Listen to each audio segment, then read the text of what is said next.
ఇక్కడ 11వ వార్డు అభ్యర్థిగా మన మేడిచెట్టు రజనీ గారు ప్లస్ 10వ వార్డు బురిగి వెంకటరామారావు గారు బీజేపీ తరఫున నిలబడటం జరిగింది.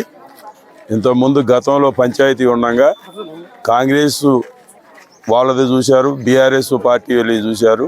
ప్రజలు ఎక్కడ వేసిన గొంగలు అక్కడే అన్న సామెతగా ఈ పంచాయతీలో మురిగి కుప్పల్లాగా ఉన్నాయి. ఇప్పుడు మున్సిపాలిటీ అయింది. ఇప్పుడు ఈ వచ్చే ఫండ్స్ అన్నీ కూడా సెంట్రల్ గవర్నమెంట్ నుంచి వస్తాయి. ఇక్కడ ఓటర్ మహాశీలు అందరికీ నేను చెప్పగలిగింది ఏంటంటే, మనకి అభివృద్ధి జరగాలంటే బీజేపీ పార్టీకి కమలం గుర్తుపైన ఓటేసి ఈ ఇద్దరు అభ్యర్థుల్ని గెలిపించవలసిందిగా నేను కోరుతున్నాను. అట్లనే నరేంద్ర మోడీ గారు ఇవాళ ప్రపంచంలోనే ఎంతోమంది ఇవాళ ఉన్నదంటే ఇవాళ సుభిక్షంగా భారతదేశం నరేంద్ర మోడీ గారు వలన ఉన్నది. అట్లనే ఇవాళ మిగతా పార్టీలన్నీ అవినీతి పార్టీలు, బీఆర్ఎస్ కానీ కాంగ్రెస్ పార్టీ కానీ వాళ్ళు చెప్పిన మాటలు ఇప్పుడు 6 గ్యారెంటీలు అని చెప్పి ఇంతవరకు ఇంప్లిమెంట్ చేసింది లేదు. అందుకే ప్రజలన్నీ గ్రహిస్తున్నారు ఇట్లా ఉండదు.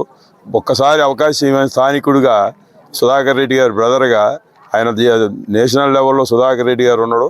స్థానికంగా కూడా నేను కూడా ఉంటుంటా. ఏ సమస్య వచ్చినా నాకు చెప్పిన ఎప్పుడు వచ్చినా కూడా వీళ్ళ సమస్యలు నేను తీరుస్తా.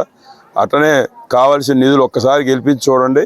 వీళ్ళకి సెంటర్ నుంచి తీసుకురావాల్సిన నిధుల్లో నా ప్రయత్నం నేను చేసి అభివృద్ధి చేయడానికి సహకరిస్తున్నానని చెప్పి ఈ గ్రామ ప్రజలందరికీ విన్నవించుకున్నాను.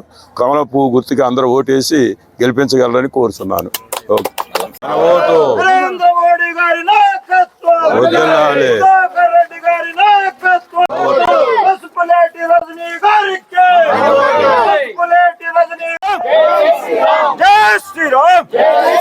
నరేంద్ర మోడీ గారి నాయకత్వం, నరేంద్ర మోడీ గారి నాయకత్వం, పొంగులేటి సుధాకర్ రెడ్డి గారి నాయకత్వం, సుధాకర్ రెడ్డి గారి నాయకత్వం, సుధాకర్ రెడ్డి గారి నాయకత్వం.